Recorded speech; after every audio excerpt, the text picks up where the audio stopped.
Hello student, आज हम एक टॉपिक को लेने जा रहे हैं एनसीईआरटी के सिलेबस के हिसाब से क्लास 9th के लिए। चैप्टर नंबर 5 है the fundamental unit of life. आपको ये मालूम होना चाहिए कि एनी एनिमल और प्लांट, कोई भी एनिमल हो कोई भी प्लांट हो, वो कम से कम एक उसकी फंडामेंटल यूनिट जिसको हम सेल कहते हैं उससे बना होता है। इसका मतलब ये हुआ कि whether the organism is very tiny, very small or very big, in both the cases the minimum cell will be 1। एक छोटा सा ऑर्गेनिज्म अमीबा, उसमें एक सिंगल सेल है, और एलिफेंट है जिसमें millions and trillions of cells है, तो वहां पर भी हम सेल देखते हैं।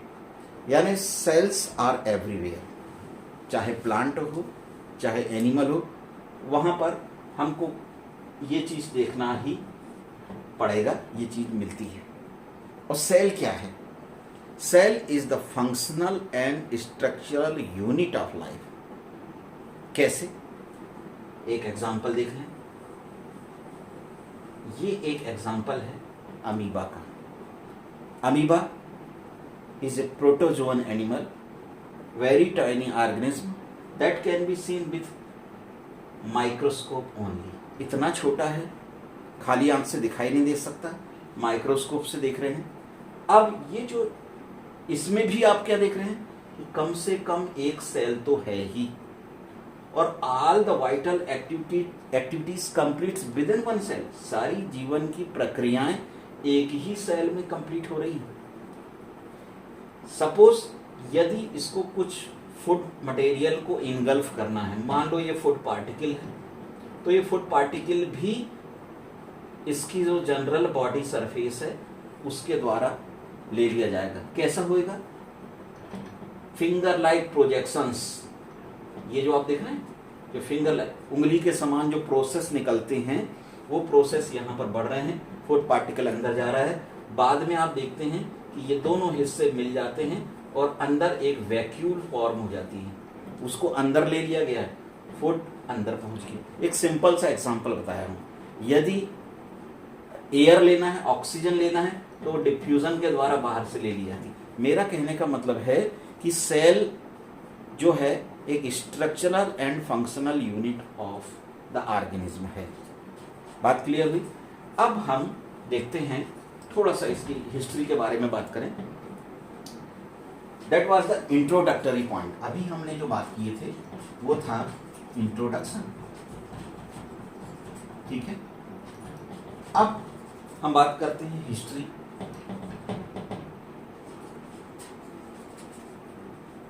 क्या हिस्ट्री है? शुरुआत कहां से हुई? यदि हम ये बात देखते हैं तो शुरुआत वहां से हो जाती है जहां अरस्तु ने बहुत पहले इसकी कॉन्सेप्ट को रखा, ठीक है, और उसके बाद में एरिस्टोटल। दूसरी बात आई Robert Hooke.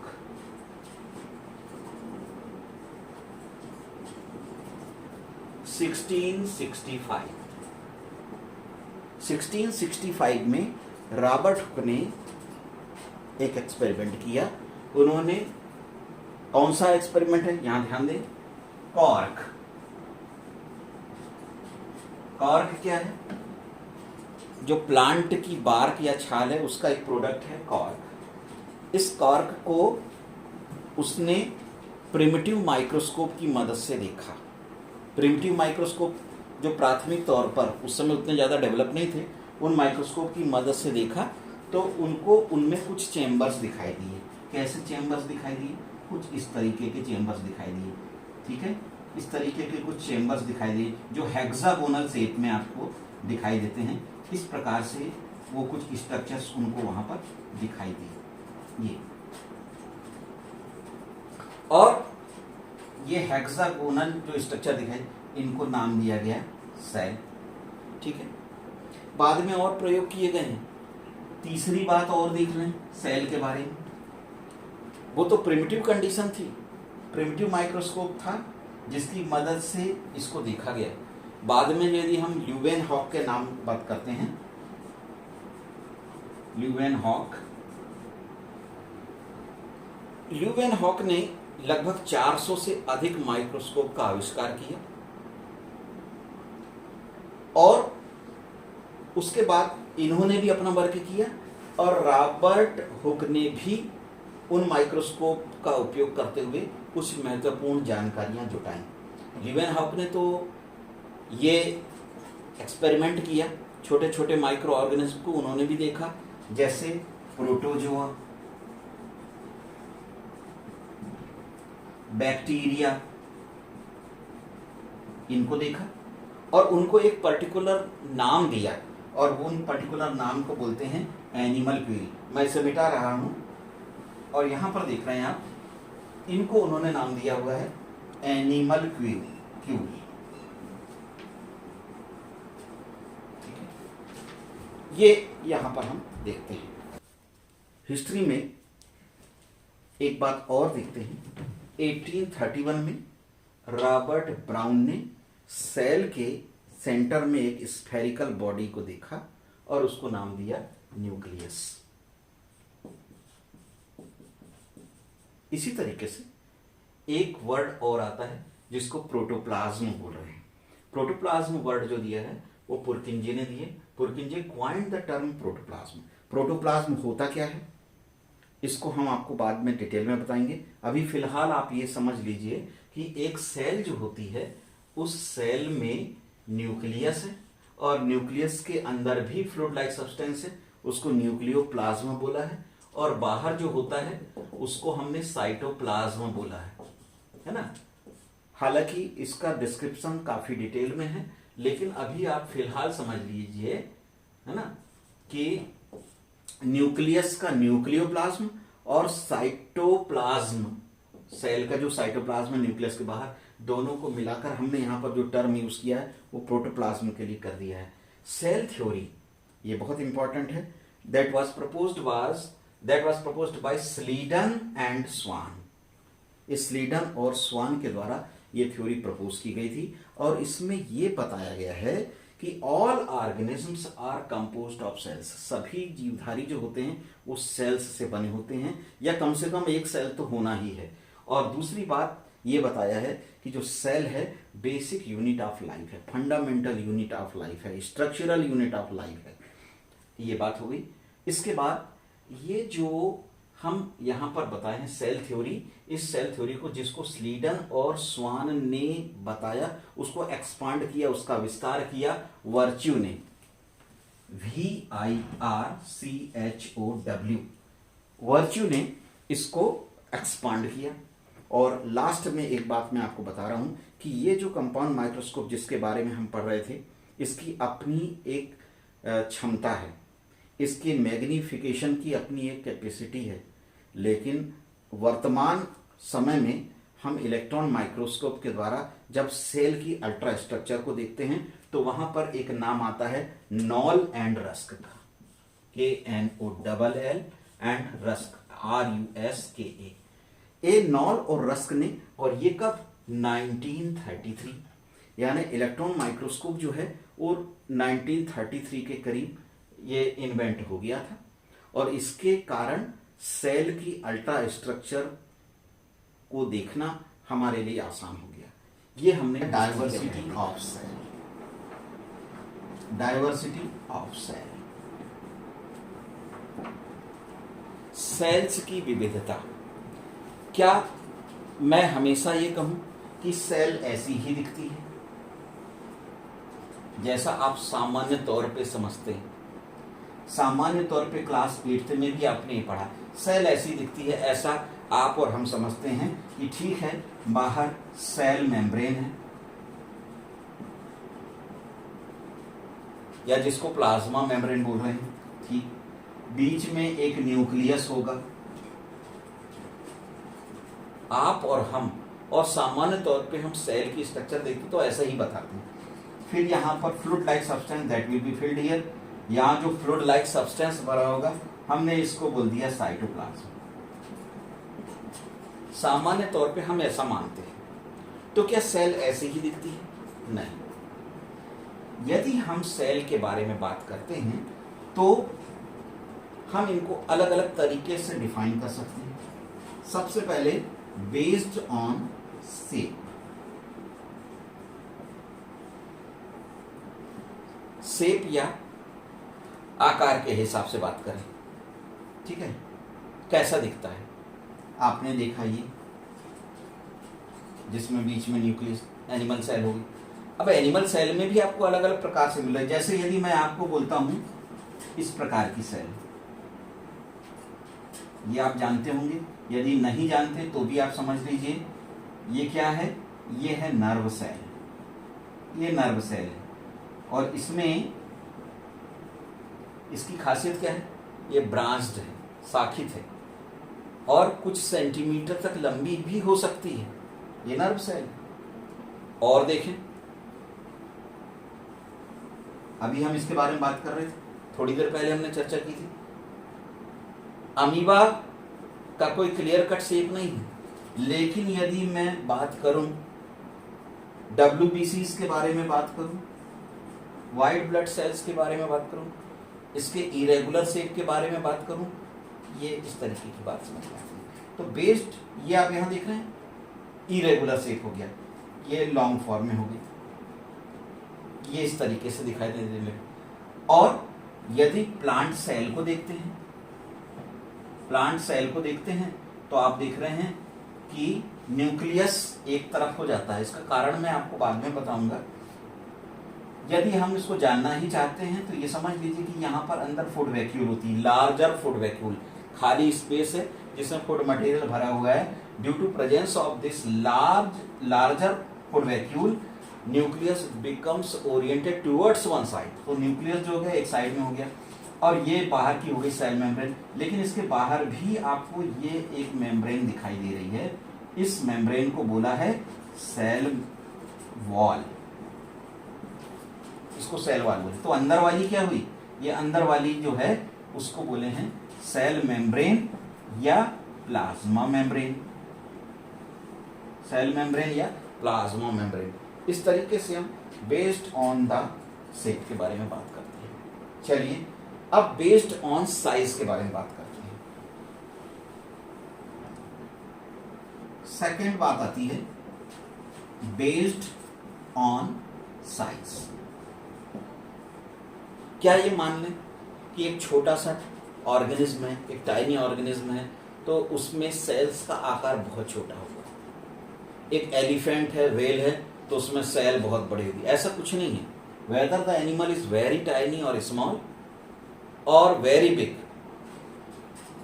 This is not concern with normal thing. ये हमारे सामान्य सोच से अलग बात है। वो इसलिए है क्योंकि साइज का होना एनिमल के बड़े या छोटे होने से नहीं है। सेल का जो आकार है वो एनिमल के बड़े या छोटे होने से नहीं है, बल्कि ये उसकी कार्यप्रणाली या फंक्शन से रिलेटेड है। किस तरीके से? जैसे अभी आपने क्या देखे कि नर्व सेल थी, ठीक, वो लंबी थी, चलिए वो बात अलग हो गई। अभी हमने देखे कि जो बहुत टाइनी ऑर्गेनिज्म के बारे में बात करते हैं, माइकोप्लाज्मा जैसे ऑर्गेनिज्म के बारे में बात करते हैं, वहां उनका आकार तो बहुत छोटा है। जहां हम उनको 0.1 mm के करीब बोलते हैं। और नहीं तो ऑस्ट्रिच एग, ये देखो, ये लार्जेस्ट एग के बारे में बात कर रहे हैं। लार्जेस्ट एग ये हो गया ऑस्ट्रिच का। इसका साइज देखें 175 mm। इससे थोड़ा बात करें, एक एग्जांपल और, हैंस एग। हैंस एग, ये हैंस एग है लगभग 50 mm। ये हम इनके डायमीटर के बारे में बात करते हैं तो ये बताया हुआ है। तो ऐसा कुछ नहीं है ना। और नर्व सेल्स को देखते हैं। नर्व सेल जो है उसकी लंबाई कुछ सेंटीमीटर, मैंने कहीं और भी पढ़ा था कि इसकी लंबाई कुछ और बड़ी हो सकती है, 1 मीटर तक भी हो सकती है। फिर जब हम बात करते हैं मसल सेल्स की, मसल सेल्स में देखिए मसल सेल्स भी लंबी हो सकती है। एक बात और मुझे बतानी थी कि बेस्ड ऑन शेप में मसल सेल जो होती है वो कुछ इस तरीके से होती है, ऐसे स्पिंडल शेप। और साइज के बारे में बात कर रहे हैं तो साइज भी आप देखेंगे कि वेरिएशन आपको देखने को मिलता है। तो यहां पर कुल मिलाकर हम ये कह सकते हैं कि based on shape, based on size, ये अलग अलग प्रकार से सेल हो सकती है। ठीक है, बात क्लियर हुई। अब हम यहां पर देखने जा रहे हैं स्ट्रक्चर ऑफ कंपाउंड माइक्रोस्कोप।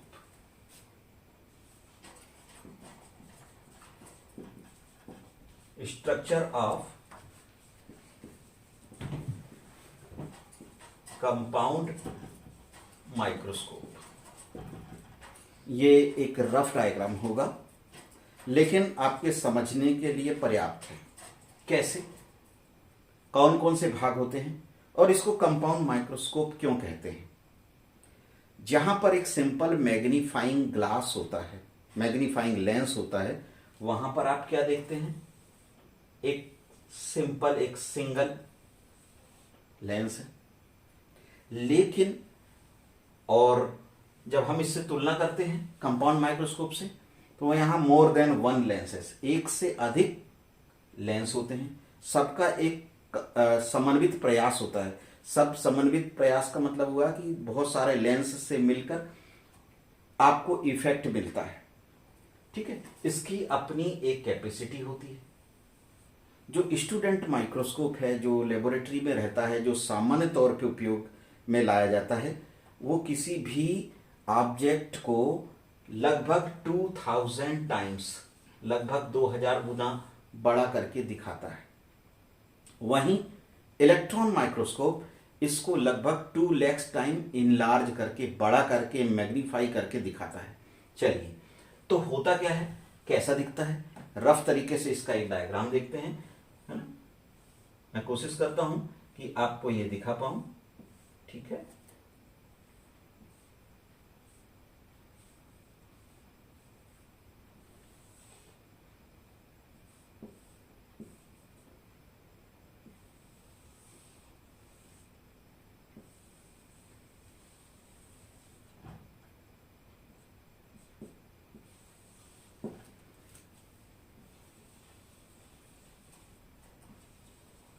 ये रफ डायग्राम है लेकिन इसके बेसिक कॉन्सेप्ट को समझने के लिए सफिशिएंट है।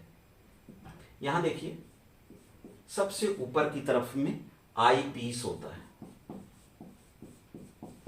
एक लेंस यहां लगा हुआ है। ये हो गया ऑब्जेक्टिव लेंस, ये आप देख रहे हैं 1 2 3, ये 3 यहां लेंस का एक कॉम्बिनेशन आपको दिखाई दे रहा है। ये है ऑब्जेक्टिव लेंसेस। मैं किसी खास भाग के बारे में बता रहा हूं। ये हो गया कोर्स एडजस्टमेंट,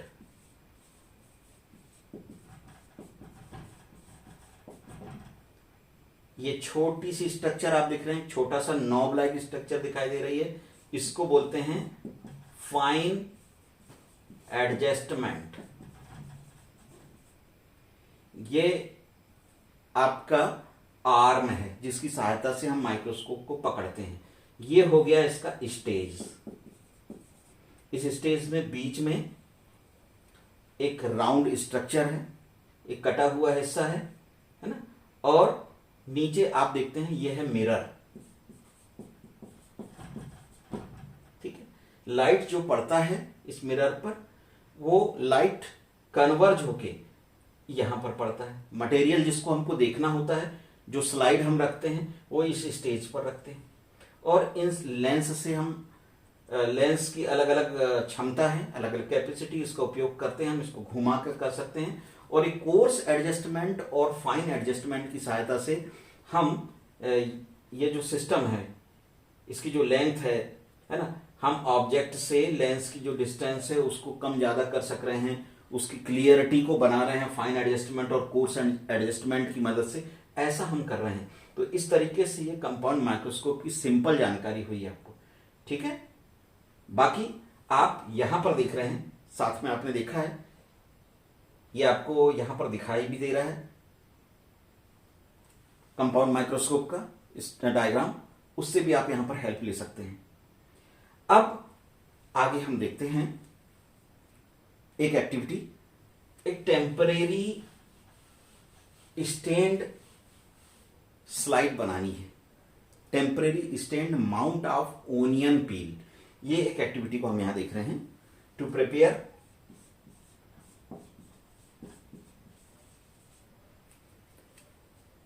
टेम्परेरी स्टैंड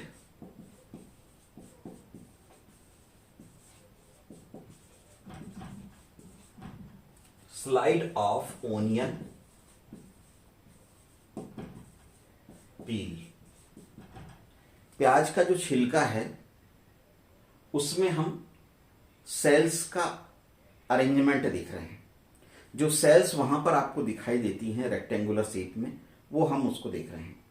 तो हम क्या करेंगे, एक ऑनियन बल्ब लिए, we can take an onion bulb, एक प्याज लिए, उस प्याज को पील ऑफ किए, उसका छिलके को उतारा गया, ठीक है। और मान लो इस ऑनियन बल्ब के बारे में बात करते हैं। ये आप यहां देख रहे हैं, ये ऑनियन बल्ब है, इसके एक पील को, एक छिलके को लिया गया, वो छिलका इस तरीके से आपको दिखाई दे रहा है, ये यहां देख रहे हैं, बहुत बहुत क्लियर दिख रहा है आपको, ये ऑनियन पील है। इसको उसकी जो लोअर सरफेस है, इनर लेयर है, उससे हमने एक पतली फिल्म निकाली, एक मेम्ब्रेन को निकाला, यानी इनर सरफेस, ये इधर साइड से हम देख रहे हैं, ठीक है, ये यहां से इस पोर्शन से है ना, ये इनर साइड है, इस इनर साइड से एक पतली सी मेम्ब्रेन को निकाला। इस पतली सी मेम्ब्रेन को निकालने के लिए किसी फोर्सेप या चिमटी की मदद ली जा सकती है, बिल्कुल लिया। और लेने के बाद हमने एक स्लाइड ली, स्लाइड में लीजिए, या फिर आप एक वॉच ग्लास में रख लें, एक वॉच ग्लास में भी रखें इस तरीके से, पानी थोड़ा सा उसमें, वाटर को हमने रख लिया और इसमें उस मेम्ब्रेन को रख लिया।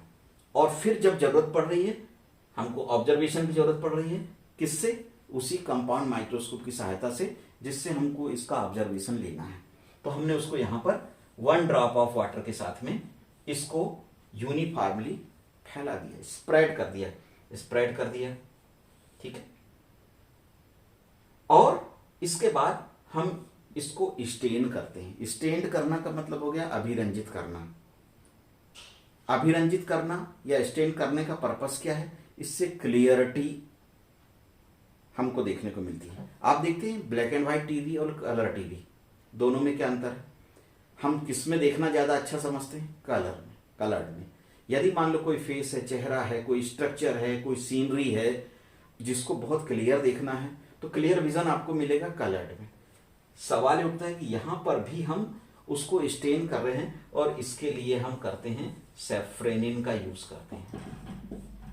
साइटोलॉजिकल एक्सपेरिमेंट के लिए हम अलग अलग कोशिकीय अध्ययन के लिए हम अलग अलग प्रकार से स्टेन का उपयोग करते हैं, जैसे मिथाइलिन ब्लू, सैफ्रेनिन, एसिटोकार्माइन वगैरह वगैरह। लेकिन यहां हमने सैफ्रेनिन का यूज किया। सैफ्रेनिन का यूज करने से क्या हो गया कि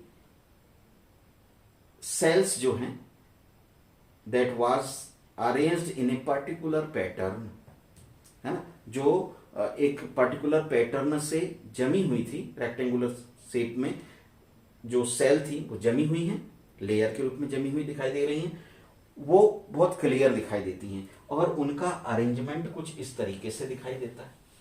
कैसा, यदि मैं आपको ये दिखाना चाहूं तो ये इस तरीके से इनका अरेंजमेंट दिखेगा। ये एक बॉक्स में हम इनके अरेंजमेंट को इस तरीके से देख सकते हैं।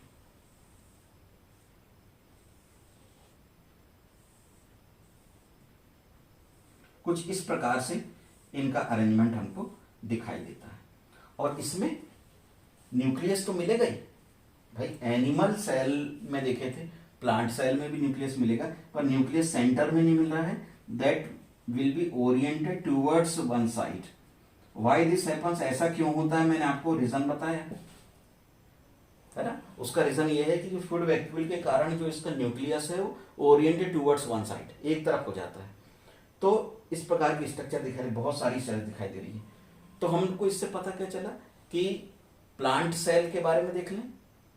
प्लांट सेल्स की स्ट्रक्चर यहां हमने देखी हुई है, एनिमल सेल्स को देखे हैं। यानी कोई भी ऑर्गेनिज्म हो उसमें कम से कम आपको एक सेल तो दिखना ही है। ये हमने अपने इस एक्सपेरिमेंट की मदद से इसको प्रूव कर दिया। एक और एक्सपेरिमेंट कर सकते हैं जो मैं आपको यहां पर बताता हूं, ठीक है। और वो एक्सपेरिमेंट है to prepare a temporary stain mount of cheek cell. जो चीक मतलब हो गया गाल, तो जिसका जो अंदर का जो लेयर है ना, अंदर के लेयर को हम, अंदर का जो मटेरियल है उसको टूथ पिक की सहायता से हम स्क्रैप करते हैं उस मटेरियल को, या आइसक्रीम स्पून लेते हैं, आइसक्रीम स्पून की सहायता से एक गाल का जो अंदर का पोर्शन है उसको थोड़ा खुरचते हैं, और उसको खुरचने के बाद हम एक स्लाइड पर फैला देते हैं। इस स्लाइड पर हमने उस मटेरियल को फैला दिया। A small of water we can apply, हम अप्लाई कर सकते हैं। इसको भी हम स्टेन करते हैं, ठीक है। और यहां पर हमने स्टेन करने के लिए मिथाइलिन ब्लू का इस्तेमाल किया। मिथाइलिन ब्लू का इस्तेमाल करने से कुछ ही देर में ये जो चीक सेल्स हैं वो स्टेन हो जाती हैं, और वो सेल्स कुछ इस तरीके से अरेंज आपको दिखाई देती हैं। ये इस तरीके से वो अरेंज दिखाई देती हैं, और बिल्कुल क्लियर है, न्यूक्लियस भी दिखाई दे रहा है ना, जैसे सेल में दिखाई देता है। सेल्स अरेंज्ड हैं, ठीक है। और ये है स्क्वेमस एपिथेलियम। स्क्वेमस एपिथेलियम कुछ ऐसा दिखता है जैसे फर्श पर लगी टाइल्स अरेंज्ड होती हैं, इस प्रकार से बहुत अच्छे से व्यवस्थित दिखाई देता है। और ये सेल है, और सेल के स्ट्रक्चर को तो आपको हमने पहले बता चुके हैं। न्यूक्लियस है, साइटोप्लाज्म है, सेल मेम्ब्रेन है, वो सब तमाम चीजें। ये दोनों एक्सपेरिमेंट से हमने एक टेम्परेरी स्लाइड बनाई और सेल्स का अवलोकन किया। Thanks for watching this video. Please like, share and subscribe this video. आपके यदि कोई सुझाव हो, कोई डाउट हो तो कमेंट्स कीजिए, और आपकी सुविधा के लिए हमने हैंड रिटन नोट्स तैयार किए हैं जो आपको डिस्क्रिप्शन में दे दिए गए हैं। Thank you.